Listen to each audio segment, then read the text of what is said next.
هخش في موضوع الفيديو على طول. الاول واحنا قاعدين بنقلب على التليفونات بتاعتنا موت مصطفى حفناوي، لو انا بقول اسمه صح ربنا يرحمه طبعا، واحداث لبنان والانفجارات اللي حصلت والحاجات اللي جرت. ده لو هنتكلم على الحاجات اللي عملت بوم والحاجات الكبيرة. لو قعدنا ندور شوية هنلاقي الام اللي شربت بنتها مش عارفة مية نار عشان خاطر هي متضايقة من جوزها.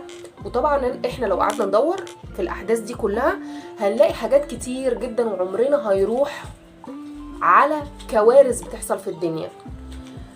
احنا لازم نحس بالناس وكل حاجة، ولازم نحاول لو في ايدينا ان احنا نساعد زي ما في ناس كتير قوي اتبرعت للبنان، وفي ناس كتير قوي قعدت تدعي لمصطفى حفناوي ربنا يرحمه. كل ده جميل، بس احنا ما بنعملش كده، احنا بنعمل كارثة. في ناس كتير ما كانتش تعرف مصطفى حفناوي، انا ما كنتش اعرفه.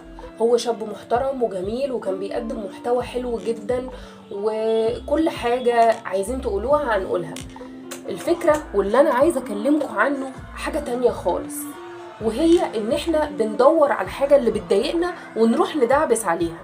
بمعنى انه طيب تمام، مصطفى حفناوي شاب جميل واتوفى فجأة والناس زعلت عليه.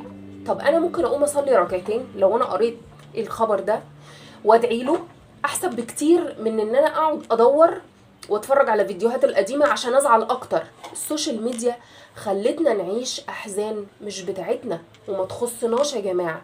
والله العظيم 3 احنا المود بتاعنا بيتغير بسبب الحاجات اللي احنا بنقراها كل يوم، وده مش صح. احداث لبنان مثلا على سبيل المثال، كلنا زعلنا واطفال اتشردت وبيوت اتدمرت وكلنا بندعي لهم. طب ما الاحسن من ان انا اقعد ادعبس على الفيديوهات اللي هي بتاعت التفجير وبتاعت الناس تبقى قاعده في بيوتها وفجاه تلاقي الازاز طرشق في وشهم.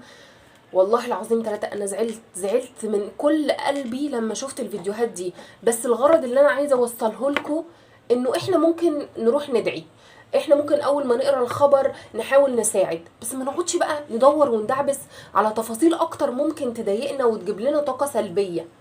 نحاول ندور على الحاجات الكويسة. احنا قرينا خبر مثلا كده خلاص نبدأ نقوم ندعي، نحاول نساعد الشخص اللي حصل له كده لو احنا قادرين. ما تفهمونيش غلط، انا مش قصدي ان احنا ما نحسش بالناس ابدا، بالعكس نحس بالناس، بس في نفس الوقت ما نخربش حياتنا وما نخربش يومنا.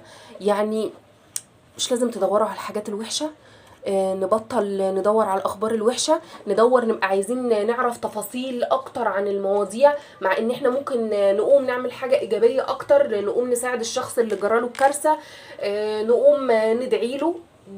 دعوات بتخفف عن ناس كتير قوي كوارث بتحصل.